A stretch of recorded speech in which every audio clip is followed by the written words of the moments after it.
ਪੱਕੇ ਮੰਨੇ ਜਾ ਸਕਦੇ ਆ ਕਿ ਚੋਣਾਂ ਇਸ ਵਾਰ ਨਹੀਂ ਹੋਣਗੀਆਂ। ਤਾਂ ਬਹੁਤ ਵੱਡੀ ਖਬਰ ਹੈ ਬਨਵਾਸ ਸਾਹਿਬ, ਉਹਦੇ ਵਿੱਚ ਕਿਸ ਦਾਅਵੇ ਨਾਲ ਤੁਸੀਂ ਕਹਿ ਸਕਦੇ ਹੋ? 2500 ਕਿਲੋਮੀਟਰ ਤਾਮਿਲਨਾਡੂ ਤੋਂ ਲਿਆ ਕੇ ਪੰਜਾਬ ਦਾ ਗਵਰਨਰ ਲਾਇਆ ਗਿਆ। ਉਹ ਇੱਕ ਕਿਸੇ ਖਾਸ ਮਿਸ਼ਨ ਤਹਿਤ ਲਾਇਆ ਗਿਆ। ਬਨਵਾਰੀ ਲਾਲ ਪੁਰੋਹਿਤ ਹੈ ਨਾ ਜੀ, ਇਹ ਇੱਕ ਬਹੁਤ ਕੱਟੜ ਜਨਸੰਘੀ ਆ ਤੇ ਉਸ ਮੀਟਿੰਗ ਵਿੱਚ ਕੈਪਟਨ ਅਮਰਿੰਦਰ ਸਿੰਘ ਗਏ ਸੀ।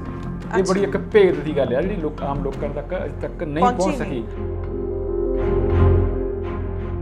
ਔਰ ਨਾ ਹੀ ਕੋਈ ਇਹੋ ਜਿਹੇ ਮੁਲਕ ਦੇ ਵਿੱਚ ਆਪਾਂ ਰਹਿੰਦੇ ਆ ਕਿ ਉੱਥੇ ਟਰਾਂਸਪੋਰਟ ਦੀ ਸਹੂਲਤ ਨਹੀਂ ਹੈ, ਇੱਕ ਥਾਂ ਤੋਂ ਦੂਸਰੀ ਥਾਂ ਲਿਜਾਇਆ ਨਹੀਂ ਜਾ ਸਕਦਾ।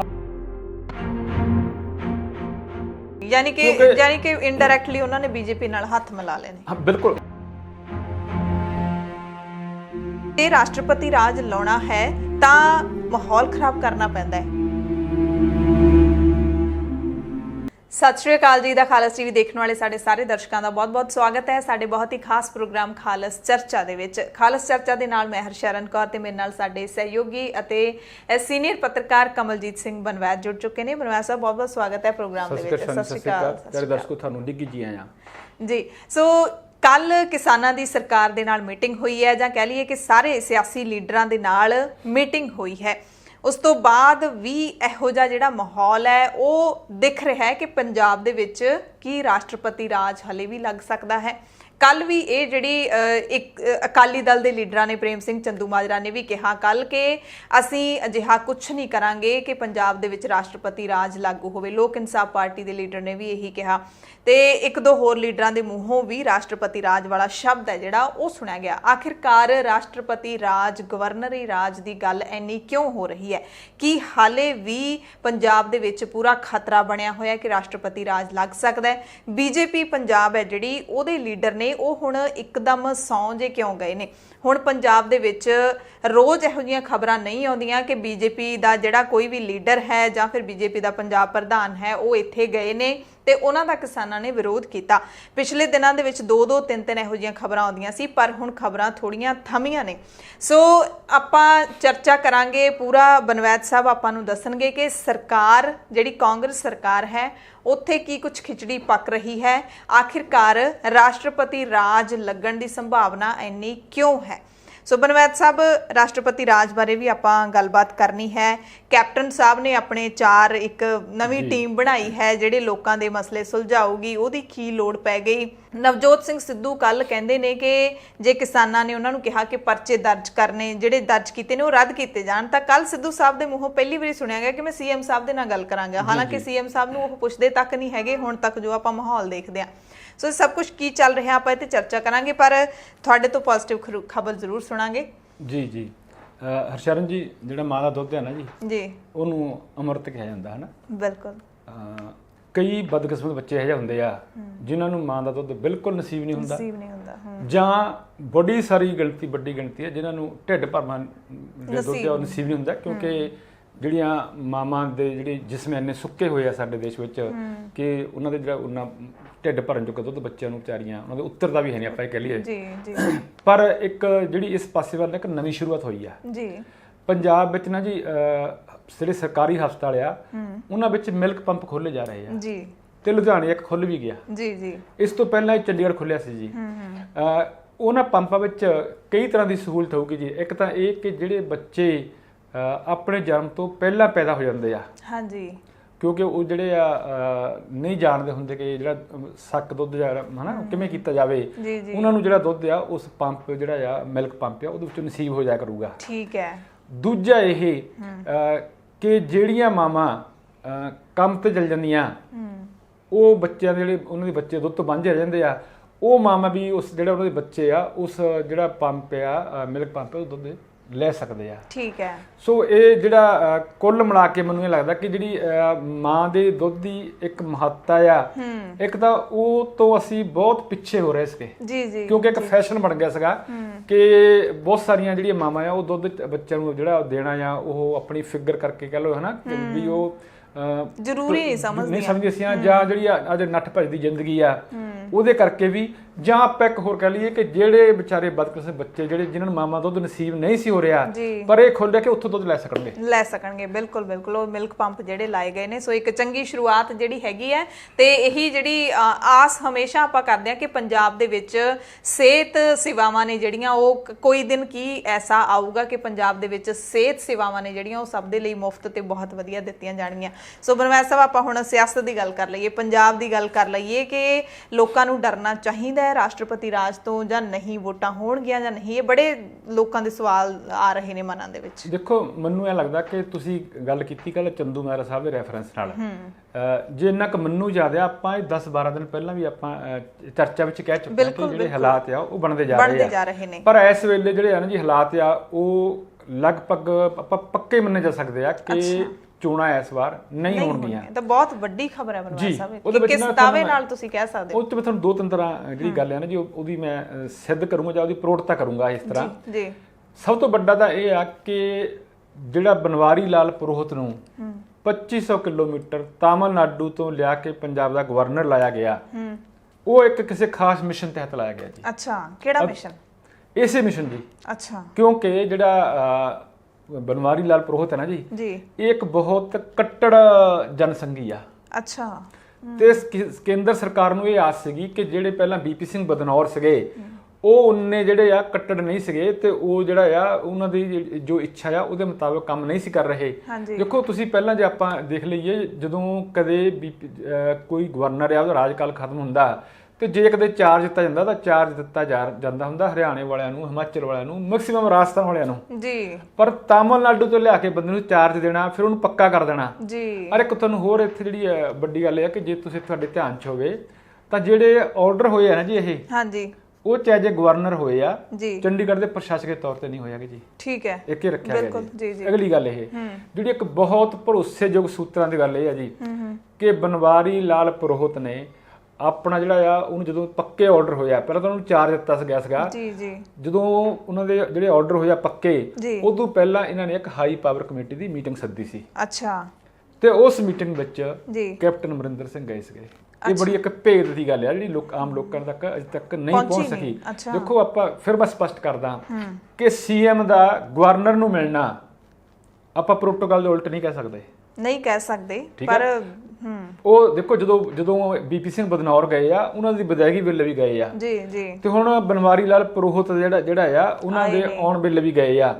ਪਰ ਜਿਹੜੀ ਹਾਈ ਪਾਵਰ ਕਮੇਟੀ ਦੀ ਮੀਟਿੰਗ ਆ, ਉਹਦੇ ਵਿੱਚ ਜੇ ਜਾਇਆ ਗਿਆ ਤਾਂ ਇੰਨਾ ਲੁਕੋ ਕੇ ਰੱਖਣ ਦੀ ਕੀ ਲੋੜ ਪਈ ਸੀ ਕਿ ਕਿਸੇ ਨੂੰ ਜਿਹੜੀ ਹੈ ਉਗਸੁਕ ਨਹੀਂ ਨਿਕਲੀ ਹੈਗੀ। ਤੇ ਹਾਈ ਪਾਵਰ ਕਮੇਟੀ 'ਚ ਕੌਣ ਸੀ ਸ਼ਾਮਿਲ? ਹੋਰ ਦੇਖੋ, ਇਹ ਤਾਂ ਸਿਰਫ ਪੰਜਾਬ ਤੋਂ ਸੀਗੇ ਜਿਹੜੇ ਇਹ ਮੁੱਖ ਮੰਤਰੀ, ਅਦਰਵਾਈਜ਼ ਤਾਂ ਜਿਹੜੇ ਸਾਰੇ ਅਫਸਰ ਸੀ ਉਹ ਤਾਂ ਚੰਡੀਗੜ੍ਹ ਦੇ ਸੀਗੇ ਨਾ ਜੀ। ਕਿਉਂਕਿ ਉਦੋਂ ਤੱਕ ਮੈਂ ਤੁਹਾਨੂੰ ਫਿਰ ਧਿਆਨ 'ਚ ਲਿਆਦਾ, ਪਰ ਰਿਪੀਟ ਕਰਦਾ, ਉਦੋਂ ਤੱਕ ਉਹ ਚੰਡੀਗੜ੍ਹ ਦੇ ਪ੍ਰਸ਼ਾਸਕ ਸੀਗੇ। ਕਿਉਂਕਿ ਜਦੋਂ ਉਹਨਾਂ ਦੇ ਆਰਡਰ ਹੋਏ ਸੀ ਨਾ ਜੀ ਐਡੀਸ਼ਨਲ ਚਾਰਜ ਦੇ ਆਰਡਰ ਉਹਨਾਂ ਦੇ ਗਵਰਨਰ ਤੇ ਪ੍ਰਸ਼ਾਸਕ ਦੇ ਤੌਰ ਤੇ ਹੋਏ ਸੀਗੇ। ਅਗਲੀ ਗੱਲ ਇਹ ਕਿ ਬੀਜੇਪੀ ਨੂੰ ਬਿਲਕੁਲ ਬਾਰਾ ਨਹੀਂ ਖਾ ਰਿਹਾ ਕਿ ਇਹ ਇਲੈਕਸ਼ਨਾਂ ਹੋਣ, ਕਿਉਂਕਿ ਪਿੰਡਾਂ ਵਿੱਚ ਜਿਹੜੇ ਇਹਨਾਂ ਦੇ ਉਮੀਦਵਾਰ ਹੋਣਗੇ ਉਹਨਾਂ ਨੂੰ ਵੜਨ ਨਹੀਂ ਦੇਣਾ। ਬਿਲਕੁਲ ਠੀਕ ਹੈ ਜੀ। ਜੇ ਵੜਨ ਨਹੀਂ ਦੇਣਾ ਤਾਂ ਫਿਰ ਜਿਹੜੀ ਬੀਜੇਪੀ ਆ ਉਹਨੂੰ ਇਲੈਕਸ਼ਨ ਦਾ ਕੀ ਕਰਾਉਣ ਦਾ ਫਾਇਦਾ ਹੋਊਗਾ ਜਾਂ ਜਿਹੜੀ ਇਲੈਕਸ਼ਨ ਆ ਉਹ ਕਿਵੇਂ ਹੋਊਗੀ? ਦੇਖੋ, ਜੇ ਤੁਹਾਡੇ ਹੁਣ ਤਾਂ ਧਿਆਨ ਚ ਹੋਣਾ ਕਿ 1992 ਵਿੱਚ ਜਦੋਂ ਬੇਅੰਤ ਸਿੰਘ ਸਰਕਾਰ ਬਣੀ ਸੀ ਤਾਂ 200 ਵੋਟਾਂ 800 ਵੋਟਾਂ ਨਾਲ ਐਮਐਲਏ ਬਣ ਗਏ ਸੀਗੇ। ਪਰ ਇਸ ਵਾਰੀ ਆਪਾਂ ਐ ਤਾਂ ਜੇ ਕਹੀਏ ਬੀਜੇਪੀ ਬਾਹਰ ਰਹੂਗੀ ਵੀ ਲੋਕ ਵੋਟ ਪਾਉਣ ਜਾਣਗੇ, ਘੱਟ ਵੋਟਾਂ ਨਾਲ ਕੋਈ ਪਾਰਟੀ ਵੀ ਜਿੱਤ ਜਾਊਗੀ, ਉਹ ਗੱਲ ਤਾਂ ਹੈ ਨਹੀਂ। ਪਰ ਜਿਸ ਜਿਹੜੀ ਸੱਤਾਧਾਰੀ ਕੇਂਦਰ ਦੀ ਪਾਰਟੀ ਆ ਜਿਹਨੇ ਇਲੈਕਸ਼ਨ ਕਰਾਉਣੀ ਆ, ਜੇ ਉਹਦੇ ਉਮੀਦਵਾਰ ਪਿੰਡਾਂ 'ਚ ਨਹੀਂ ਵੜ ਸਕਦੇ ਹੈਗੇ ਤਾਂ ਉਹ ਇਲੈਕਸ਼ਨ ਕਿਉਂ ਕਰਾਈ ਜਾਊਗੀ? ਬਿਲਕੁਲ ਪਤਾ ਹੀ ਹੈ ਜਦੋਂ ਵੀ ਕਿੰਨੇ ਮਾੜੇ ਹਾਲਾਤ ਨੇ ਜਿਹੜੇ ਬੀਜੇਪੀ ਦੇ ਹੋ ਚੁੱਕੇ ਨੇ, ਤੇ ਸੈਂਟਰ ਸਰਕਾਰ ਤਾਂ ਕੋਈ ਵੀ ਦਾ ਖੇਡ ਸਕਦੀ ਹੈ, ਹੁਕੂਮਤ ਹੈ। ਫਿਰ ਆਪਾਂ ਦੂਰ ਕਿਉਂ ਜਾਈਏ ਜੀ? ਤੁਸੀਂ ਇਹ ਦੇਖੋ ਵੀ ਜਿਹੜਾ ਚੋਣ ਕਮਿਸ਼ਨ, ਆਪਾਂ ਪਿਛਲੇ ਦਿਨ ਗੱਲ ਵੀ ਕੀਤੀ ਸੀਗੀ ਕਿ ਚੋਣ ਕਮਿਸ਼ਨ ਨੇ ਅਸਮਰੱਥਾ ਪ੍ਰਗਟ ਕਰਤੀ ਇਹ ਕਹਿ ਕੇ ਕਿ ਸਾਡੇ ਕੋਲ ਜਿਹੜੀਆਂ ਈਵੀਐਮ ਮਸ਼ੀਨਾਂ ਨਹੀਂ ਹੈਗੀਆਂ। ਮਤਲਬ ਇਲੈਕਸ਼ਨ ਤੱਕ ਕੀ ਈਵੀਐਮ ਮਸ਼ੀਨਾਂ ਜਿਹੜੀਆਂ ਮੰਗਵਾਈਆਂ ਨਹੀਂ ਜਾ ਸਕਦੀਆਂ? ਬਿਲਕੁਲ, ਹਜੇ ਤੇ 6 ਮਹੀਨੇ ਪਏ ਨੇ ਜੀ। ਆਪਾਂ ਤੋਂ ਅਗਲੀ ਗੱਲ ਵੀ ਕਰ ਲਈਏ, ਔਰ ਨਾ ਹੀ ਕੋਈ ਇਹੋ ਜਿਹੇ ਮੁਲਕ ਦੇ ਵਿੱਚ ਆਪਾਂ ਰਹਿੰਦੇ ਆ ਕਿ ਉੱਥੇ ਟਰਾਂਸਪੋਰਟ ਦੀ ਸਹੂਲਤ ਨਹੀਂ ਹੈ, ਇੱਕ ਥਾਂ ਤੋਂ ਦੂਸਰੀ ਥਾਂ ਲਿਜਾਇਆ ਨਹੀਂ ਜਾ ਸਕਦਾ। ਆਪਾਂ ਤੋਂ ਅੱਗੇ ਵੀ ਚੱਲ ਜਾਈਏ ਜੀ। ਚੋਣ ਕਮਿਸ਼ਨ ਨੂੰ ਇਸ ਮੰਗ ਨੂੰ ਲੈ ਕੇ ਸੁਪਰੀਮ ਕੋਰਟ 'ਚ ਵੀ ਜਾਣਾ ਪੈ ਗਿਆ ਜੀ। ਤੇ ਸੁਪਰੀਮ ਕੋਰਟ ਨੇ ਹਾਲੇ ਤੱਕ ਜਿਹੜਾ ਕੋਈ ਜਵਾਬ ਨਹੀਂ ਦਿੱਤਾ। ਇਸ ਕਰਕੇ ਜਿਹੜੇ ਇਹ ਸਾਰੇ ਦੇ ਸਾਰੇ ਹਾਲਾਤ ਆ ਨਾ ਜੀ, ਇਹ ਇਸ ਪਾਸੇ ਨੂੰ ਤੁਰ ਰਹੇ ਆ। ਦੂਜੀ ਗੱਲ ਇਹ ਤੇ ਇਹਦੇ ਵਿੱਚ ਬਨਵਾਸ ਸਾਹਿਬ, ਕੈਪਟਨ ਸਾਹਿਬ ਕਿਉਂ ਸਹਿਮਤ ਹੋ ਸਕਦੇ ਨੇ? ਦੇਖੋ ਕੈਪਟਨ ਸਾਹਿਬ ਇਸ ਕਰਕੇ ਕਿ ਕੈਪਟਨ ਸਾਹਿਬ ਨੂੰ ਆਪ ਨਹੀਂ ਕੁਝ ਦੱਸ ਰਿਹਾ ਜੀ। ਅੱਛਾ, ਜੇ ਆਪਾਂ ਦੇਖੋ ਪਿੱਛੇ ਜਿਹੇ ਗੱਲ ਇਹ ਚੱਲੀ ਸੀਗੀ ਕਿ ਕੈਪਟਨ ਅਮਰਿੰਦਰ ਸਿੰਘ ਹੁਣੀ ਜਿਹੜੇ ਆ ਉਹ 2022 ਦੀਆਂ ਚੋਣਾਂ ਵਿੱਚ ਅਗਲਾ ਚਿਹਰਾ ਹੋਣਗੇ ਜੀ, ਪਰ ਹਰੀਸ਼ ਰਾਵਤ ਨੂੰ ਇਹ ਸ਼ਬਦ ਜਿਹੜੇ ਆਪਣੇ ਡਾਇਰੈਕਟਲੀ ਇਨਡਾਇਰੈਕਟਲੀ ਵਾਪਸ ਲੈਣੇ ਪੈ ਗਏ ਸੀਗੇ ਜੀ।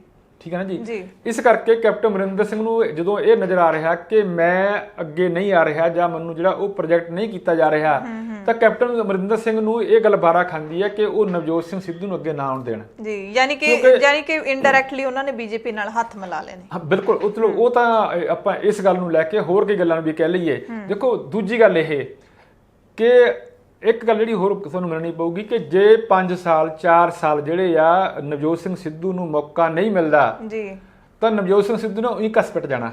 ਇਹ ਹਮੇਸ਼ਾ ਪਾਲਿਸੀ ਹੁੰਦੀ ਹੈ ਜੀ ਕਿ ਤੁਸੀਂ ਕਿਸੇ ਨੇਤਾ ਦੀ ਘਸਾਈ ਕਰਾਉਣ ਲਈ ਨਾ ਜੀ ਉਹਨੂੰ ਸੱਤਾ ਦੇ ਨੇੜੇ 5-7 ਸਾਲ ਆਉਣ ਨਾ ਦਿਓ ਜੀ। ਇਸ ਕਰਕੇ ਨਵਜੋਤ ਸਿੰਘ ਸਿੱਧੂ ਜਿਹੜਾ ਆ ਉਹਨੇ ਕਸਪਿਟ ਵੀ ਜਾਣਾ, ਉਹਨੇ ਵਿਵਾਦਾਂ 'ਚ ਵੀ ਕਰ ਜਾਣਾ ਜੀ। ਤੇ ਬਨਵਾਸ ਸਾਹਿਬ, ਜਿਵੇਂ ਹੁਣ ਤੁਸੀਂ ਕਹਿ ਰਹੇ ਹੋ ਕਿ ਹਾਲਾਤ ਪੂਰੇ ਬਣੇ ਹੋਏ ਨੇ, ਇੱਕ ਪਾਸੇ ਬੀਜੇਪੀ ਹੈ, ਦੂਸਰੇ ਪਾਸੇ ਅਕਾਲੀ ਦਲ ਹੈ, ਆਮ ਆਦਮੀ ਪਾਰਟੀ ਹੈ, ਕਾਂਗਰਸ ਦਾ ਤੁਸੀਂ ਦੱਸ ਹੀ ਦਿੱਤਾ ਵੀ ਸੀਐਮ ਸਾਹਿਬ ਦੀ ਕੀ ਮਨਸ਼ਾ ਅੰਦਰੋਂ ਲੱਗ ਰਹੀ ਹੈ ਸੂਤਰਾਂ ਮੁਤਾਬਿਕ।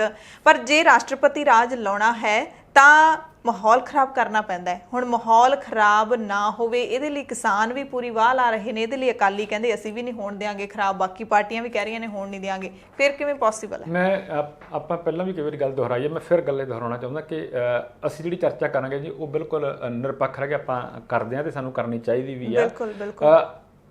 ਇੱਕ ਗੱਲ ਤੁਸੀਂ ਦੇਖੋ, ਜਿਹੜੀ ਕੱਲ ਕਿਸਾਨਾਂ ਨੇ ਪੰਜਾਬ ਵਿੱਚ ਰੈਲੀਆਂ ਰਖਵਾਉਣ ਦਾ ਕੰਮ ਕੀਤਾ ਜੀ, ਚਰਚਾ ਇਹ ਵੀ ਦੱਬੀ ਜ਼ਬਾਨ ਨਾਲ ਹੋ ਰਹੀ ਹੈ ਕਿ ਇਹ ਕੁਝ ਵੀ ਬੀਜੇਪੀ ਦੇ ਕਹੇ ਤੇ ਚਰਚਾ ਹੋ ਰਹੀ ਹੈ। ਅੱਛਾ, ਜੇ ਇਹ ਨਹੀਂ ਬੀਜੇਪੀ ਦੇ ਕਹੇ ਤੇ ਹੋਇਆ ਤਾਂ ਘੱਟੋ ਘੱਟ ਬੀਜੇਪੀ ਨੂੰ ਰਾਸ ਜ਼ਰੂਰ ਆਉ ਜਾਊਗਾ।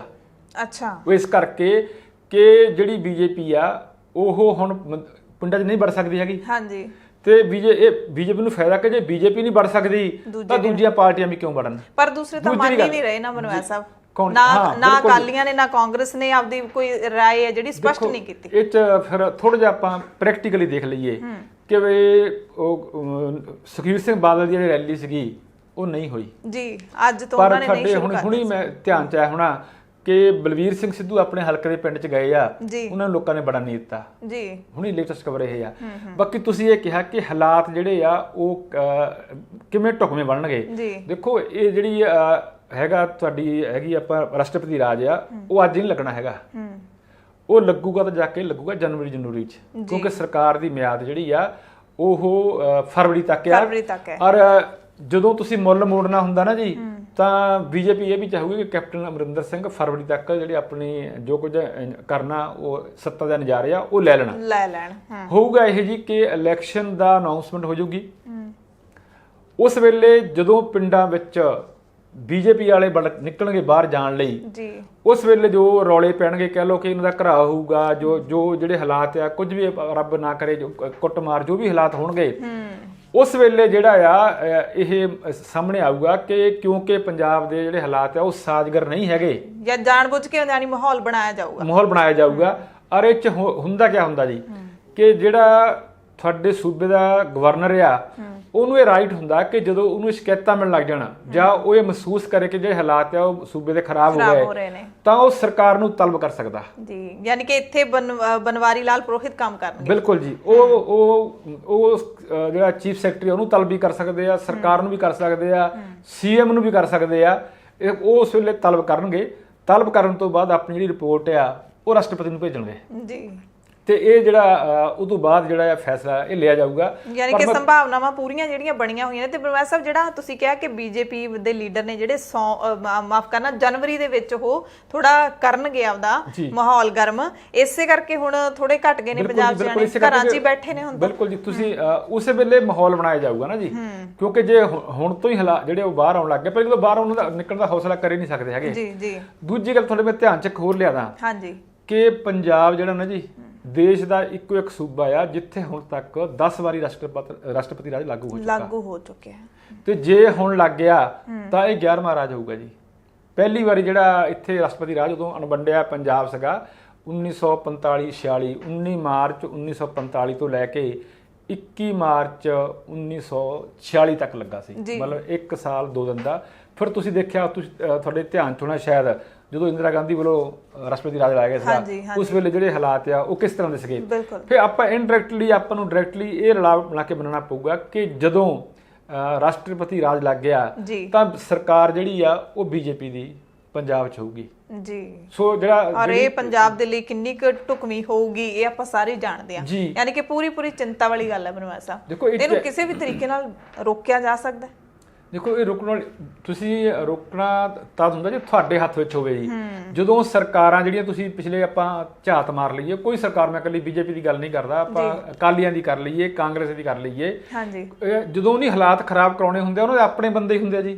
ਜਦੋਂ ਉਹਨਾਂ ਨੇ ਇਹ ਮਿੱਥ ਲਿਆਉਣਾ ਹੁੰਦਾ ਕਿ ਜਿਹੜੀ ਸੂਬੇ 'ਚ ਸ਼ਾਂਤੀ ਭੰਗ ਕਰਨੀ ਆ, ਤਾਂ ਉਹ ਤਾਂ ਉਹਨਾਂ ਦੇ ਹੱਥ ਵਿੱਚ ਹੁੰਦਾ ਜੀ। ਉਹਨਾਂ ਦੇ ਆਪਣੇ ਬੰਦੇ ਜਿਹੜੇ ਹੁੰਦੇ ਆ ਉਹ ਰੌਲਾ ਪਾਉਣ ਵਾਲੇ ਹੁੰਦੇ ਆ, ਆਪਣੇ ਕੁੱਟਣ ਵਾਲੇ ਹੁੰਦੇ ਆ, ਆਪਣੀ ਸ਼ਿਕਾਇਤ ਕਰਨ ਵਾਲੇ ਹੁੰਦੇ। ਸਰਕਾਰਾਂ ਦੇ ਐਡੇ ਜਿਹੜੇ ਲੰਬੇ ਹੱਥ ਆ ਉਹ ਤਾਂ ਹੁੰਦੇ ਹੀ ਆ। ਤੇ ਜੇ ਮੰਨ ਲਈਏ ਬਨਵਾਸ ਸਾਹਿਬ ਕੱਲ ਨੂੰ, ਅੱਜ ਨਹੀਂ ਕੱਲ ਨਹੀਂ ਤਾਂ ਪਰਸੋਂ ਨੂੰ, ਜੇ ਕੈਪਟਨ ਅਮਰਿੰਦਰ ਸਿੰਘ ਤੇ ਨਵਜੋਤ ਸਿੰਘ ਸਿੱਧੂ ਨੇ ਜਿਹੜੇ ਆਪਸ ਦੇ ਵਿੱਚ ਘਿਓ ਖਿਚੜੀ ਹੋ ਜਾਂਦੇ ਨੇ, ਫੇਰ ਤਾਂ ਕਿਤੇ ਨਾ ਕਿਤੇ ਹਾਲਾਤ ਸੁਧਰਨ ਦੀ ਸੰਭਾਵਨਾ ਹੈ?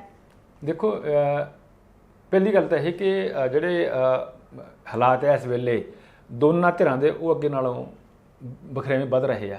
ਅੱਛਾ, ਸ਼ਾਇਦ ਤੁਹਾਡੇ ਧਿਆਨ ਚ ਹੋਣਾ ਕਿ ਕੈਪਟਨ ਅਮਰਿੰਦਰ ਸਿੰਘ ਨੇ 2 ਦਿਨ ਪਹਿਲਾਂ ਇੱਕ 4 ਮੈਂਬਰੀ ਕਮੇਟੀ ਬਣਾਤੀ, ਜਿਹਦੇ ਵਿੱਚ ਜਿਹੜੀ ਕੋਆਰਡੀਨੇਟ ਕਰਨਗੇ ਉਹ ਪੰਜਾਬ ਰਾਜ ਮੰਡੀ ਬੋਰਡ ਦੇ ਚੇਅਰਮੈਨ ਲਾਲ ਸਿੰਘ, ਉਹਨਾਂ ਦੇ ਨਾਲ ਲਾਇਆ ਗਿਆ ਸੁਰਿੰਦਰ ਡਾਬਰ ਨੂੰ, ਕੁਸ਼ਲਦੀਪ ਸਿੰਘ ਢਿੱਲੋਂ, ਰਾਜ ਕੁਮਾਰ ਚੱਬੇਵਾਲ। ਦੇਖੋ ਇਹ ਜਿਹੜੀ 4 ਮੈਂਬਰੀ ਕਮੇਟੀ ਬਣਾਈ ਗਈ ਆ, ਇਹ ਵੀ ਦੇਖੋ ਉਸ ਤਰਜ਼ ਤੇ ਬਣਾਈ ਗਈ ਆ ਜਿਸ ਤਰਜ਼ ਤੇ 4 ਵਰਕਿੰਗ ਪ੍ਰਧਾਨ ਲਾਏ ਗਏ ਆ ਜੀ, ਕਿ ਤੁਸੀਂ ਇੱਕ ਹਿੰਦੂ ਵੀ ਲਾਤਾ, ਇੱਕ ਸਿੱਖ ਵੀ ਲਾਤਾ, ਇੱਕ ਜੱਟ ਵੀ ਲਾਤਾ, ਇੱਕ ਮਜ਼੍ਹਬੀ ਵੀ ਲਾਤਾ। ਇਹ ਸਾਰਾ ਕੁਝ ਉਸੇ ਪੈਟਰਨ ਤੇ ਲਾਇਆ ਗਿਆ, ਯਾਨੀ ਕਿ ਅੰਦਰ ਖਾਤੇ ਹਲੇ ਵੀ ਉਹ ਸੁਲਗ ਰਹੀ ਹੈ, ਅੰਦਰ ਜਿਹੜੀ ਇੱਕ ਚਿਣ ਗਿਆ ਦੋਵਾਂ ਦੀ। ਬਿਲਕੁਲ ਜੀ, ਬਿਲਕੁਲ ਪੂਰੀ ਤਰ੍ਹਾਂ ਜੀ। ਅਗਲੀ ਗੱਲ ਇਹ, ਪਰ ਪਿਛਲੇ ਦਿਨੀ ਇਹਨਾਂ ਨੇ 10 ਜਣੇ ਜਿਹੜੇ ਲਾਏ, ਫਿਰ ਉਹਦਾ ਕੀ ਮਤਲਬ ਹੈ? ਜਿਹੜੇ ਪੰਜਾਬ ਕਾਂਗਰਸ ਭਵਨ ਦੇ ਵਿੱਚ ਬਹਿ ਕੇ ਲੋਕਾਂ ਦੀ ਸ਼ਿਕਾਇਤਾਂ, 10 ਮੈਂਬਰੀ ਕਮੇਟੀ ਤੋਂ ਕੋਈ ਹੋਂਦ ਰਹੀ ਨਹੀਂ ਜੀ। ਅੱਛਾ, 10 ਮੈਂਬਰੀ ਕਮੇਟੀ ਤੁਹਾਡੇ ਧਿਆਨ ਚ ਹੋਣਾ ਕਿ ਮੀਟਿੰਗ ਰੱਖੀ ਸੀਗੀ, ਉਸ ਦਿਨ ਨਵਜੋਤ ਸਿੰਘ ਸਿੱਧੂ ਦਿੱਲੀ ਚ ਲੱਗਾ ਸੀ ਸ਼ਿਕਾਇਤ ਲਾਉਣ ਜੀ। ਤੁਹਾਡੇ ਧਿਆਨ ਚ ਹੋਣਾ ਜਦੋਂ ਹਰੀਸ਼ ਰਾਵਤ ਆਏ ਹੋਏ ਸੀਗੇ, ਉਹਦਾ ਮੀਟਿੰਗ ਹੋਈ ਨਹੀਂ ਸੀ। ਯਾਨੀ ਕਿ ਹੁਣ ਕੋਈ ਉੱਥੇ ਵਿਧਾਇਕ ਬਹਿੰਦੇ ਨਹੀਂ, 5 ਦਿਨ ਜਿਹੜਾ ਬਹਿਣਾ ਸੀ ਵਿਧਾਇਕਾਂ ਨੇ, ਮੰਤਰੀ ਬਹਿ ਰਹੇ ਆ ਜੀ। ਪਰ ਜਿਹੜਾ ਕੈਪਟਨ ਨੇ ਪੈਰਲਲ ਕੰਮ ਖੜਾ ਕੀਤਾ ਨਾ ਜੀ, ਉਹ ਤਾਂ ਉਹਦੇ ਕੰਮ ਪੈਰਲਲ ਸ਼ੁਰੂ ਕਰਤਾ। ਇਹ ਇਸ ਕਰਕੇ ਕਿ ਜਿਹੜੇ ਲੋਕ ਕਾਂਗਰਸ ਭਵਨ ਆਸ ਲੈ ਕੇ ਜਾਂਦੇ ਆ, ਉਹ ਹੁਣ ਰਾਜੇ ਦੇ ਦਰਬਾਰ ਪਹੁੰਚਣ, ਕਿਉਂਕਿ ਕੰਮ ਤਾਂ ਜਿਹੜੇ ਆ ਨਾ ਐਕਚੁਅਲੀ ਉਹ ਰਾਜੇ ਦੇ ਦਰਬਾਰ ਹੋਣੇ ਆ। ਤੇ ਜੇ ਬਨਵਾਸ ਸਾਹਿਬ ਆਪਾਂ ਹਕੀਕਤ ਦੇਖ ਲਈਏ ਕਿ ਰਾਜੇ ਦੇ ਦਰਬਾਰ ਦੇ ਵਿੱਚ ਜਾਣਾ ਹਰ ਕਿਸੇ ਦੇ ਵੱਸ ਦੀ ਗੱਲ ਹੈ, ਜਾਂ ਉੱਥੇ ਵੀ ਪਹੁੰਚਣ ਲਈ ਸਿਫਾਰਿਸ਼ ਹੀ ਲਾਉਣੀ ਪਊਗੀ? ਦੇਖੋ ਹੁਣ ਅੱਗੇ ਨੂੰ ਹਾਲਾਤ ਚੇਂਜ ਆ। ਮੈਂ ਤੁਹਾਨੂੰ ਤੁਹਾਡੇ ਧਿਆਨ ਚ ਹੋਣਾ ਕਿ ਮਹਾਰਾਜਾ ਸਾਹਿਬ ਤਾਂ ਆਪਣੇ ਜਿਹੜੇ ਸੀਸਮਾਂ ਵਾਲੇ ਫਾਰਮ ਹੈ ਹਾਊਸ ਤੇ ਉੱਥੇ ਬਹਿੰਦੇ ਆ, ਤੇ ਜਿਹੜੀ 4 ਮੈਂਬਰੀ ਕਮੇਟੀ ਆ ਇਹ ਬੈਠਿਆ ਕਰੂ ਸਰਕਾਰੀ ਰਿਹਾਇਸ਼ ਤੇ, ਚੰਡੀਗੜ੍ਹ ਵਾਲੀ। ਠੀਕ ਹੈ ਜੀ, ਜਿਹੜਾ 2 ਸੈਕਟਰਾਂ ਦਾ ਘਰ ਆ। ਸੋ ਇਸ ਕਰਕੇ ਹੁਣ ਜਿਹੜਾ ਇਸ ਕਮੇਟੀ ਤੱਕ ਅਪਰੋਚ ਕਰਨੀ ਉਹ ਬਾਹਲੀ ਔਖੀ ਨਹੀਂ ਹੈਗੀ। ਜੇ ਤੁਸੀਂ ਸ਼ਾਇਦ ਕਦੇ ਸੀਐਮ ਹਾਊਸ ਦੇਖਿਆ ਹੋਵੇ ਤਾਂ ਜਿਹੜੀ ਐਂਟਰੀ ਆ ਨਾ ਜੀ ਸੀਐਮ ਹਾਊਸ ਦੀ, ਉਹਦੇ ਸ਼ੁਰੂ ਵਿੱਚ ਹੀ ਜਿਹੜੇ ਉਹਨਾਂ ਦੇ ਓਐਸਡੀ ਆ ਨਾ ਜੀ, ਉਹਨਾਂ ਦੇ ਬੈਠਣ ਲਈ ਕਮਰੇ ਹੈਗੇ ਆ। ਸੀਐਮ ਤੱਕ ਪਹੁੰਚਣ ਨੂੰ ਤਾਂ ਬਹੁਤ ਸਾਰੇ ਪੜਾਅ ਪਾਰ ਕਰਨੇ ਪੈਂਦੇ ਆ। ਤੇ ਜੇ ਚੰਡੀਗੜ੍ਹ ਵਾਲਾ ਜਿਹੜਾ ਸੀਐਮ ਹਾਊਸ ਹੈ ਉੱਥੋਂ ਸਿਸਵਾ ਤੱਕ ਜਿਹੜਾ ਲੋਕਾਂ ਦਾ ਸੁਨੇਹਾ ਪਹੁੰਚਣਾ, ਉਹ ਤੇ ਮੈਨੂੰ ਲੱਗਦਾ ਵਾਧੂ ਟਾਈਮ ਲੱਗ ਜਾਣਾ। ਤੇ ਬਨਵਾਸ ਸਾਹਿਬ ਤੁਸੀਂ ਜਿਹੜੀ ਐਡਵਾਈਜ਼ਰਾਂ ਦੀ ਗੱਲ ਕੀਤੀ ਹੈ, ਜਦੋਂ ਇੰਨੇ ਐਡਵਾਈਜ਼ਰ ਉੱਥੇ ਬਹਿੰਦੇ ਨੇ, ਫਿਰ ਵੀ ਇਹ 4 ਮੈਂਬਰੀ ਕਮੇਟੀ ਦੀ ਕੀ ਲੋੜ ਪੈ ਗਈ? ਮੈਨੂੰ ਲੱਗਦਾ 19 ਐਡਵਾਈਜ਼ਰ ਨੇ ਪਹਿਲਾਂ ਹੀ। ਦੇਖੋ ਜੋ ਅੰਕੜੇ ਪ੍ਰਾਪਤ ਕੀਤੇ ਆ, ਇਹ 19 ਐਡਵਾਈਜ਼ਰ ਆ। ਔਰ ਤੁਸੀਂ ਸਭ ਤੋਂ ਵੱਡੀ ਗੱਲ ਇਹ ਆ ਕਿ ਜਿਹੜੇ ਐਡਵਾਈਜ਼ਰ ਆ ਨਾ ਜੀ, ਉਹਨਾਂ ਦੀ ਤਨਖਾਹ ਮਿਨਿਸਟਰ ਨਾਲੋਂ ਜ਼ਿਆਦਾ ਆ, ਮਹੀਨੇ ਦੀ ਤਨਖਾਹ। ਜਿਹੜੇ ਕੁਝ ਜਿਹੜੇ ਹੈਗੇ ਉਹਨਾਂ ਦੇ ਸਲਾਹਕਾਰ, ਕੋਈ ਸਿਆਸੀ ਸਲਾਹਕਾਰ ਆ, ਕੋਈ ਓਐਸਡੀ ਆ, ਕੋਈ ਸਨਅਤੀ ਸਲਾਹਕਾਰ ਆ, ਕੋਈ ਹੈਲਥ ਸਲਾਹਕਾਰ ਆ, ਕਿਸੇ ਦੀ ਜਿਹੜੇ ਕੁਝ ਜਿਹਨਾਂ ਨੂੰ ਤਾਂ ਦਿੱਤਾ ਕੈਬਨਿਟ ਰੈਂਕ ਜੀ, ਉਹਨਾਂ ਦੀ ਤਨਖਾਹ ਤਾਂ ਹੈਗੀ ਆ 1,50,000 ਰੁਪਏ ਭੱਤੇ ਵੱਖਰੇ ਜੀ। ਜਿਹੜੇ ਦੂਜੇ ਸਲਾਹਕਾਰ ਆ ਜਿਨ੍ਹਾਂ ਕੋਲੇ ਚੀਫ ਪਾਰਲੀਮੈਂਟਰੀ ਸੈਕਟਰੀ ਦਾ ਦਿੱਤੀਆਂ ਸਹੂਲਤਾਂ, ਉਹਨਾਂ ਦੀ ਤਨਖਾਹ ਜਿਹੜੀ ਆ ਉਹ 1.25 ਲੱਖ ਆ। ਜਦੋਂ ਕਿ ਜਿਹੜਾ ਇੱਕ ਮੰਤਰੀ ਆ ਉਹਦੀ ਤਨਖਾਹ ਜਿਹੜੀ ਆ 1,04,000 ਰੁਪਏ ਆ ਜੀ। ਮਤਲਬ ਕੁੱਲ ਮਿਲਾ ਕੇ ਜਿਹੜੇ ਸਿਰਫ ਤਨਖਾਹ ਆ, ਜਿਹੜੇ ਉਹਨਾਂ ਦੇ 19 ਓਐਸਡੀ ਜਾਂ ਸਲਾਹਕਾਰ, ਜਿਵੇਂ ਭਰਤਿੰਦਰ ਸਿੰਘ ਚਹਿਲ ਹੋਣੀ ਆ, ਤੇ ਮੀਡੀਆ ਜਿਹੜਾ ਐਡਵਾਈਜ਼ਰ ਰਵੀਨ ਠਕਰਾਲ ਹੋਣੀ ਆ, ਇਹ 1.5 ਲੱਖ ਵਾਲੇ ਆ। ਇਹ ਸਾਰਾ ਬਣਾ ਕੇ 11 ਕਰੋੜ ਦਾ ਜਿਹੜਾ ਆ ਉਹ ਖਰਚਾ ਪੈ ਰਿਹਾ ਸਾਲ ਦਾ 11 ਕਰੋੜ ਦਾ ਖਰਚਾ ਜੀ। ਫਿਰ ਤੁਸੀਂ ਦੇਖੋ ਤੇ ਕੰਮ ਕੀ ਕਰਦੇ ਨੇ, ਸਲਾਹਾਂ ਦਿੰਦੇ ਨੇ ਸੀਐਮ ਸਾਹਿਬ ਨੂੰ ਸਿਰਫ? ਨਹੀਂ, ਸਲਾਹ ਤਾਂ ਮੈਨੂੰ ਲੱਗਦਾ ਕੋਈ ਸ਼ਾਇਦ ਸੀਐਮ ਸਾਹਿਬ ਨੂੰ ਬਹੁਤੀ ਮੈਨੂੰ ਲੱਗਦਾ ਲੋੜ ਵੀ ਨਹੀਂ ਹੈ। ਉਹ ਇਸ ਕਰਕੇ ਕਿ ਜਿਹੜੇ ਭਾਰਤਿੰਦਰ ਸਿੰਘ ਚਹਿਲ ਆ, ਜਿਹੜੀ ਅੰਦਰਲੀ ਗੱਲ ਆ ਜੀ, ਉਹ ਵਿਜੀਲੈਂਸ ਚਲਾ ਰਹੇ ਆ ਜੀ। ਉਹ ਸਾਰਾ ਜਿਹੜੀ ਜਿੰਨੀ ਵਿਜੀਲੈਂਸ ਆ ਉਹ ਹਾਜ਼ਰੀ ਭਰਦੀ ਆ 39 ਸੈਕਟਰਾਂ ਦੀ ਕੋਠੀ 'ਚ ਜੀ। ਦੂਜੀ ਗੱਲ ਇੱਕ ਥੋੜੀ ਜਿਹੀ ਅੰਦਰਲੀ ਗੱਲ ਇਹ ਵੀ ਆ ਕਿ ਇਸ ਵੇਲੇ ਜਿਹੜਾ ਸੰਦੀਪ ਸੰਧੂ ਆ ਉਹਨਾਂ ਦੇ ਜਿਹੜੇ ਕੈਪਟਨ ਸਾਹਿਬ ਦੇ, ਉਹਨਾਂ ਨੂੰ ਵੀ ਥੋੜਾ ਵਿਹਲਾ ਕੀਤਾ ਗਿਆ। ਅੱਛਾ। ਉਹ ਇਸ ਕਰਕੇ ਕਿ ਉਹਨਾਂ ਨੇ ਪਹਿਲਾਂ ਉੱਥੋਂ ਇਲੈਕਸ਼ਨ ਲੜੀ ਸੀ, ਦਾਖੇ ਥੋੜੇ ਧਿਆਨ ਚ ਹੋਣਾ, ਹਾਂਜੀ ਹਾਂਜੀ, ਉਹ ਹਾਰ ਗਏ ਸੀਗੇ। ਹੁਣ ਇਸ ਵੇਲੇ ਵਧੇਰੇ ਸਮਾਂ ਜਿਹੜਾ ਆ ਉਹ ਉੱਥੇ ਦੇਣ ਲੱਗ ਗਏ, ਆਪਣੇ ਹਲਕੇ ਚ ਦੇਣ ਲੱਗ ਗਏ ਜੀ। ਹੁਣ ਥੋੜੀ ਜਿਹੀ ਗੱਲ ਤੁਸੀਂ ਦੂਰੀ ਦੀ ਕੀਤੀ ਸੀ ਨਾ ਜੀ, ਦੂਰੀ ਤੇ ਨੇੜੇ ਵੀ ਇਹ ਦੂਰੀ ਰਹੂਗੀ। ਇਹ ਜਿਹੜੀ ਦੂਰੀ ਦੀ ਤੁਹਾਨੂੰ ਇੱਕ ਹੋਰ ਅੰਦਰਲੀ ਜਿਹੜੀ ਕਹਾਣੀ ਦੱਸਦਾ ਉਹ ਇਹ ਕਿ ਤੁਹਾਡੇ ਧਿਆਨ ਚ ਹੋਣਾ, ਪਿਛਲੇ ਦਿਨੀ ਪ੍ਰਤਾਪ ਸਿੰਘ ਜਿਹੜੇ ਬਾਜਵਾ ਆ, ਬਹੁਤ ਚਿਰ ਪਹਿਲਾਂ ਕੈਪਟਨ ਅਮਰਿੰਦਰ ਦੇ ਬਹੁਤ ਨੁਕਤਾਚੀਨੀ ਕਰਦੇ ਰਹੇ ਆ ਹਾਂਜੀ, ਤੇ ਹੁਣ ਬਹੁਤ ਜ਼ਿਆਦਾ ਉਹਨਾਂ ਦੇ ਨੇੜਕੂ ਹੋ ਗਏ ਤੇ ਕੈਪਟਨ ਸਾਹਿਬ ਵੀ ਪੂਰਾ ਉਹਨਾਂ ਦੀ ਕਰਦੇ ਨੇ। ਬਿਲਕੁਲ ਜੀ, ਪੂਰਾ ਕਰਦੇ ਆ। ਦੂਜੇ ਬੰਨੇ ਜਿਹੜੇ ਸੁਖਜਿੰਦਰ ਸਿੰਘ ਰੰਧਾਵਾ ਆ ਤੇ ਤ੍ਰਿਪਤਜਿੰਦਰ ਬਾਜਵਾ ਆ, ਉਹ ਦੂਰੀ ਬਣਾ ਚੁੱਕੇ ਆ ਜੀ। ਉਹ ਕਿੰਨਾ ਨੇੜੇ ਹੁੰਦੇ ਸੀ। 2017 ਚ ਜੇ ਆਪਾਂ ਕਹੀਏ ਤਾਂ ਪ੍ਰਤਾਪ ਸਿੰਘ ਬਾਜਵੇ ਨੂੰ ਮਾਰ ਕੇ ਹੀ ਕੈਪਟਨ ਅਮਰਿੰਦਰ ਸਿੰਘ ਨੂੰ ਇਹਨਾਂ ਨੇ ਖੜਾ ਕੀਤਾ ਸੀ ਜੀ ਜੀ। ਪਰ ਹੁਣ ਦੇਖੋ ਕੈਪਟਨ ਅਮਰਿੰਦਰ ਸਿੰਘ ਨੇ ਵੀ ਹੁਣ ਅਸ਼ਵਨੀ ਸ਼ੇਖੜੀ ਨੂੰ ਪੰਜਾਬ ਹੈਲਥ ਸਿਸਟਮ ਕਾਰਪੋਰੇਸ਼ਨ ਦਾ ਚੇਅਰਮੈਨ ਲਾ ਕੇ ਉਹ ਜਿਹੜਾ ਉਹਨਾਂ ਦੀ ਖੁੰਬ ਜਿਹੜੀ ਉਹ ਠੱਪਤੀ। ਬਾਕੀ ਇਹਦੀ ਆਪਣੀ ਗੱਲ ਤੁਰਦੀ ਸੀ ਉਹ ਕਿ ਇਹ ਜਿਹੜਾ ਪਾੜੇ ਵਾਲੀ, ਹਾਂਜੀ, ਦੇਖੋ ਉਹਨੂੰ ਬਟਾਲੇ ਨੂੰ ਜ਼ਿਲ੍ਹਾ ਬਣਾਉਣ ਲਈ ਚਿੱਠੀ ਲਿਖੀ ਇਹਨਾਂ ਨੇ ਤ੍ਰਿਪਤ ਸਿੰਘ ਤੇ ਉਹਨਾਂ ਨੇ ਰੰਧਾਵਾ ਨੇ ਤੇ ਬਾਜਵਾ ਨੇ, ਮਤਲਬ ਉਹ ਮਿਲਣ ਦੀ ਲੋੜ ਨਹੀਂ ਸਮਝੀ ਗਈ ਸਿਰਫ ਚਿੱਠੀ ਰਾਹੀਂ। ਔਰ ਉਹਨਾਂ ਨੇ ਜਦੋਂ ਪ੍ਰੈਸ ਵਿੱਚ ਬਿਆਨ ਦਿੱਤਾ ਕਿ ਕੈਪਟਨ ਅਮਰਿੰਦਰ ਸਿੰਘ ਕਿਸੇ ਨੂੰ ਮਿਲਣ ਦਾ ਸਮਾਂ ਨਹੀਂ ਤੇ ਇਸ ਕਰਕੇ ਮੰਗਦੇ ਆ। ਔਰ ਤੁਹਾਡੇ ਮੈਂ ਹੋਰ ਇੱਕ ਗੱਲ ਜਿਹੜੀ ਅੰਦਰਲੀ ਗੱਲ ਪਤਾ ਇਹ ਲੱਗੀ ਆ ਕਿ ਇਹ ਚਿੱਠੀ ਤੋਂ ਬਾਅਦ ਚਾਹੇ ਕੈਪਟਨ ਅਮਰਿੰਦਰ ਸਿੰਘ ਨੇ ਬਿਆਨ ਦੇ ਦਿੱਤਾ ਸੀਗਾ ਕਿ ਇਹ ਫੈਸਲਾ ਤਾਂ ਪਹਿਲਾਂ ਹੀ ਹੋ ਚੁੱਕਾ, ਔਰ ਇਹ ਗੱਲ ਬਾਜਵਾ ਪਹਿਲਾਂ ਹੀ ਕਹਿ ਚੁੱਕੇ ਨੇ। ਨਹੀਂ, ਇਹ ਗੱਲ ਉਹ ਤੋਂ ਅਗਲੀ ਰਿਐਲਿਟੀ ਵੀ ਇਹ ਆ ਕਿ ਦੇਖੋ ਪ੍ਰਤਾਪ ਸਿੰਘ ਬਾਜਵਾ ਨੂੰ ਤਾਂ ਅਸਲ ਨੂੰ ਕ੍ਰੈਡਿਟ ਦੇਣਾ ਹੀ ਆ, ਪਰ ਜਦੋਂ ਮਲੇਰਕੋਟਲੇ ਨੂੰ ਜ਼ਿਲ੍ਹਾ ਬਣਾਉਣ ਦੀ ਮੀਟਿੰਗ ਹੋਈ ਸੀਗੀ, ਉਸ ਮੀਟਿੰਗ ਵਿੱਚ ਤ੍ਰਿਪਤਜਿੰਦਰ ਬਾਜਵਾ ਤੇ ਸੁਨੀਲ ਜਾਖੜ ਨੇ ਵੀ ਬਟਾਲੇ ਦਾ ਮਸਲਾ ਉਠਾਇਆ ਸੀਗਾ। ਇਸ ਕਰਕੇ ਗੱਲ ਜਿਹੜੀ ਹੈ ਇਹ ਪੁਰਾਣੀ ਆ, ਉਹਨਾਂ ਵੱਲੋਂ ਉਠਾਈ ਗਈ ਆ, ਪਰ ਇਸੇ ਕਰਕੇ ਉਹਨਾਂ ਨੇ ਦੁਬਾਰੇ ਵੀ ਚਿੱਠੀ ਲਿਖਤੀ ਜੀ। ਚਿੱਠੀ ਲਿਖਣ ਤੇ ਚਾਹੇ ਕੈਪਟਨ ਅਮਰਿੰਦਰ ਸਿੰਘ ਨੇ ਉਹਨਾਂ ਨੂੰ ਮੂੰਹ ਤੋੜਵਾ ਜਵਾਬ ਦੇ ਦਿੱਤਾ, ਪਰ ਜਿਹੜੀ ਇੱਕ ਅੰਦਰਲੀ ਗੱਲ ਇਹ ਹੈ ਕਿ ਕੈਪਟਨ ਅਮਰਿੰਦਰ ਸਿੰਘ ਨੇ ਫਿਰ ਵੀ ਤ੍ਰਿਪਤਜਿੰਦਰ ਸਿੰਘ ਬਾਜਵਾ ਨੂੰ ਫੋਨ ਕਰਕੇ ਲੰਚ ਲਈ ਬੁਲਾ ਲਿਆ। ਅੱਛਾ। ਤੇ ਜਿਹੜਾ ਤ੍ਰਿਪਤਜਿੰਦਰ ਸਿੰਘ ਬਾਜਵਾ ਆ, ਉਹਨੇ ਕੈਪਟਨ ਸਾਹਿਬ ਨੂੰ ਫੋਨ ਤੇ ਕਿਹਾ ਕਿ ਇੱਕ ਪਾਸੇ ਤੁਸੀਂ ਮੈਨੂੰ ਲੰਚ ਤੇ ਬੁਲਾ ਰਹੇ ਹੋ, ਦੂਜੇ ਪਾਸੇ ਮੈਨੂੰ ਤੁਸੀਂ ਕੈਬਨਿਟ ਚੋਂ ਕੱਢਣ ਨੂੰ ਫਿਰਦੇ ਹੋ। ਤੁਸੀਂ ਐਂ ਕਰੋ, ਪਹਿਲਾਂ ਮੈਨੂੰ ਕੈਬਨਿਟ ਚੋਂ ਕੱਢ ਲਓ, ਮੈਂ ਵਿਧਾਇਕ ਬਣ ਕੇ ਖਾਣਾ ਆਊਂਗਾ ਜੀ। ਸੋ ਇਹ ਜਿਹੜੀ ਆ ਦੂਰੀ ਆ ਨਾ ਜੀ, ਇਹ ਹਾਲ ਦੀ ਘੜੀ ਜਿਹੜੀ ਆ ਉਹ ਮਿਟਦੀ ਨਜ਼ਰ ਨਹੀਂ ਆ ਰਹੀ। ਪਰ ਜਿਹੜਾ ਤੁਸੀਂ ਹੋਰ ਸਵਾਲ ਕੀਤਾ ਸੀ ਵੀ ਜੇ ਦੋਨੇ ਧਿਰਾਂ ਨੇੜੇ ਹੋ ਜਾਂਦੀਆਂ ਕੀ ਫਿਰ ਬਚਾਅ ਹੋ ਸਕਦਾ ਲੱਗਣ ਤੋਂ ਰਾਸ਼ਟਰਪਤੀ ਰਾਜ, ਉਹਦਾ ਮੈਨੂੰ ਲੱਗਦਾ ਇਹਦੇ ਨਾਲ ਜਿਹੜਾ ਕੋਈ ਲੈਣ ਦੇਣ ਨਹੀਂ ਹੈ, ਕਿਉਂਕਿ ਬੀਜੇਪੀ ਨੇ ਜਿਹੜੀ ਦੇਖੋ ਆਪਣੀ ਜਿਹੜੀ ਆ ਜੋ ਉਹਨਾਂ ਨੂੰ ਪੁੱਗਦਾ ਉਹਨਾਂ ਨੇ ਉਹੀ ਕਰਨੀ ਆ। ਪਰ ਤੁਸੀਂ ਇਹ ਦੇਖੋ ਕਿ ਬੀਜੇਪੀ ਰਾਸ਼ਟਰਪਤੀ ਰਾਜ ਜਿਹੜੀ ਲਾਉਣ ਦੇ ਰੌਂ ਵਿੱਚ ਵੀ ਆ, ਪਰ ਕਿਤੇ ਨਾ ਕਿਤੇ ਉਹ ਜਿਹੜੇ ਸਿੱਖ ਉਹਨਾਂ ਨੂੰ ਪੁਲਿਸ ਦੀ ਵੀ ਲੱਗੀ ਹੋਈ ਆ ਜੀ। ਬਿਲਕੁਲ, ਉਹ ਬ੍ਰੋਸ਼ਰ ਕਿੰਨੇ ਵੰਡੇ ਜਾ ਰਹੇ ਨੇ ਕਿ ਅਸੀਂ ਸਿੱਖਾਂ ਲਈ ਇੰਨੇ ਕੰਮ ਕੀਤੇ ਨੇ ਜਾਂ ਹੋਰ ਵੀ ਬੜਾ ਕੁਝ ਹੈ ਜਿਹੜਾ ਆਪਾਂ ਉਹ ਕਹਿ ਲਈਏ। ਜੇ ਆਪਾਂ ਉੱਤਰਾਖੰਡ ਦੀ ਗੱਲ ਕਰ ਲਈਏ, ਹਾਂਜੀ, ਉੱਥੇ ਜਿਹੜਾ ਰਾਜਪਾਲ ਆ ਉਹ ਲਾਤਾ ਗਿਆ ਇਹ ਇੱਕ ਸਿੱਖ ਨੂੰ, ਇਹ ਤੀਜਾ ਸਿੱਖ ਰਾਜਪਾਲ ਆ ਜੀ। ਇਸ ਤੋਂ ਪਹਿਲਾਂ ਬਰਨਾਲਾ ਸਾਹਿਬ ਤੇ ਜਨਰਲ ਜੇ ਸਿੰਘ ਰਹੇ ਆ।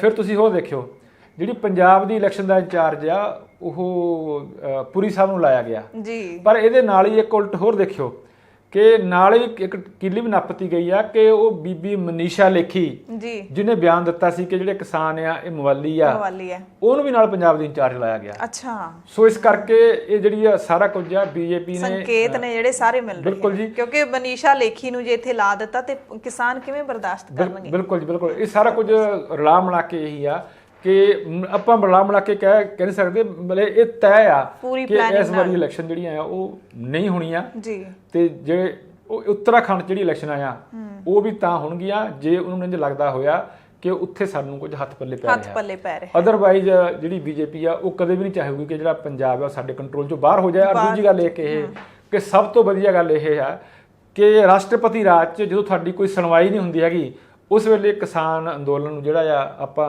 ਮੈਂ ਔਖੇ ਸ਼ਬਦਾਂ ਨਾਲ ਕਹਿੰਦਾ ਸੁਣਨੇ ਔਖੇ ਹੁੰਦੇ ਆ, ਜਿਹੜਾ ਮਧੋਲਣਾ ਆ ਮਿੱਧਣਾ ਆ ਨਾ ਜੀ, ਉਹ ਹੋਰ ਸੌਖਾ ਹੋ ਜਾਊਗਾ। ਬਿਲਕੁਲ ਬਿਲਕੁਲ। ਸੋ ਰਾਸ਼ਟਰਪਤੀ ਰਾਜ ਹੈ ਜਿਹੜਾ ਕਿਸੇ ਵੀ ਸੂਬੇ ਦੇ ਵਿੱਚ ਲੱਗ ਜਾਵੇ ਤਾਂ ਕਦੇ ਵੀ ਚੰਗਾ ਨਹੀਂ ਹੁੰਦਾ ਉਸ ਸੂਬੇ ਦੇ ਵਾਸੀਆਂ ਦੇ ਲਈ। ਬਿਲਕੁਲ ਤੁਸੀਂ ਇੱਕ ਜਿਹੜੀ ਤਾਕਤ ਹੈਗੀ ਹੈ ਕੇਂਦਰ ਦੀ ਉਹਦੇ ਕੰਟਰੋਲ ਦੇ ਵਿੱਚ ਆ ਜਾਂਦੇ ਹੋ ਤੇ ਤੁਹਾਡੀ ਚਾਬੀ ਹੈ ਜਿਹੜੀ ਉਹਨਾਂ ਦੇ ਹੱਥ ਵਿੱਚ ਹੁੰਦੀ ਹੈ। ਜਿਵੇਂ ਮਰਜ਼ੀ ਘੁਮਾਉਣ, ਜਿਵੇਂ ਮਰਜ਼ੀ ਤੁਹਾਨੂੰ ਘੁਮਾਉਣਾ ਚਾਹਣ, ਚਲਾਉਣਾ ਚਾਹਣ, ਉਹ ਚਲਾ ਸਕਦੇ ਨੇ। ਸੋ ਆਸ ਤਾਂ ਇਹੀ ਕਰਦੇ ਹਾਂ ਕਿ ਪੰਜਾਬ ਦੇ ਵਿੱਚ ਇਹ ਜਿਹੜੇ ਮਾਹੌਲ ਬਣੇ ਹੋਏ ਨੇ, ਜਿਹੜੇ ਸਾਰੇ ਸੰਕੇਤ ਨੇ, ਜਿਹੜੇ ਬਨਵੈਤ ਸਾਹਿਬ ਨੇ ਜਿਹੜਾ ਦਾਅਵਾ ਕੀਤਾ ਹੈ ਕਿ ਉਹ ਪੂਰੇ ਜਿਹੜਾ ਮਾਹੌਲ ਹੈ ਉਸ ਨੂੰ ਦੇਖਦੇ ਹੋਏ ਕੀਤਾ ਹੈ ਕਿ ਸਾਰੇ ਸੰਕੇਤ ਜਿਹੜੇ ਮਿਲ ਰਹੇ ਨੇ, ਇਸੇ ਕਰਕੇ ਰਾਸ਼ਟਰਪਤੀ ਰਾਜ ਹੈ ਜਿਹੜੇ ਲੀਡਰਾਂ ਨੂੰ ਵੀ ਪਤਾ ਇਸ ਗੱਲ ਦਾ, ਤਾਂ ਹੀ ਉਹਨਾਂ ਦੇ ਮੂੰਹ ਚੋਂ ਵਾਰੀ-ਵਾਰੀ ਇਹ ਸ਼ਬਦ ਨੇ ਜਿਹੜੇ ਉਹ ਨਿਕਲਦੇ ਨੇ। ਤੇ ਅੰਦਰੋਂ ਅੰਦਰੀ ਸ਼ਾਇਦ ਕੁਝ ਕੁ ਲੀਡਰਾਂ ਨੂੰ ਛੱਡ ਕੇ ਕੋਈ ਨਹੀਂ ਚਾਹੁੰਦਾ ਹੈਗਾ ਕਿ ਰਾਸ਼ਟਰਪਤੀ ਰਾਜ ਪੰਜਾਬ ਦੇ ਵਿੱਚ ਲੱਗੇ। ਹਰ ਕੋਈ ਪਾਰਟੀ ਹੈ ਆਪਣਾ ਜਿਹੜਾ ਉਹ ਰਾਜ ਚਾਹੁੰਦੀ ਹੈ। ਸੋ ਆਸ ਕਰਦੇ ਹਾਂ ਕਿ ਜਿਹੜਾ ਸਾਡਾ ਪੰਜਾਬ ਹੈ, ਸੋਹਣਾ ਪੰਜਾਬ ਹੈ, ਉਹ ਕਿਤੇ ਨਾ ਕਿਤੇ, ਕਿਉਂਕਿ ਜੇ ਕੇਂਦਰ ਦੇ ਹੱਥ 'ਚ ਹੀ ਚਲਾ ਗਿਆ ਤਾਂ ਬਿਲਕੁਲ ਹੀ ਆਪਾਂ ਕਹਿ ਸਕਦੇ ਹਾਂ ਕਿ ਇੱਕ ਗੁਲਾਮ ਹੋ ਜਾਏਗਾ। ਹੁਣ ਕੁਛ ਨਾ ਕੁਛ ਜਿਹੜਾ ਹੈਗਾ ਲੋਕ ਆਪਣੀ ਮਰਜ਼ੀ ਦੇ ਨਾਲ ਤਾਂ ਕਰ ਸਕਦੇ ਨੇ, ਹਾਲਾਂਕਿ ਖੁਦ ਮੁਖਤਿਆਰੀ ਸੂਬਾ ਜਿਹੜਾ ਹੋਣਾ ਚਾਹੀਦਾ ਉਸ ਦੀ ਮੰਗ ਹਮੇਸ਼ਾ ਉੱਠਦੀ ਰਹੀ ਹੈ। ਕੱਲ੍ਹ ਨੂੰ ਫਿਰ ਮਿਲਾਂਗੇ ਖਾਲਸ ਚਰਚਾ ਦੇ ਵਿੱਚ। ਤੁਹਾਡਾ ਸਭ ਦਾ ਬਹੁਤ ਬਹੁਤ ਧੰਨਵਾਦ। ਬਨਵੈਤ ਸਾਹਿਬ ਤੁਹਾਡਾ ਵੀ ਧੰਨਵਾਦ ਜੀ। ਸ਼ੁਕਰੀਆ ਜੀ। ਸਤਿ ਸ਼੍ਰੀ ਅਕਾਲ।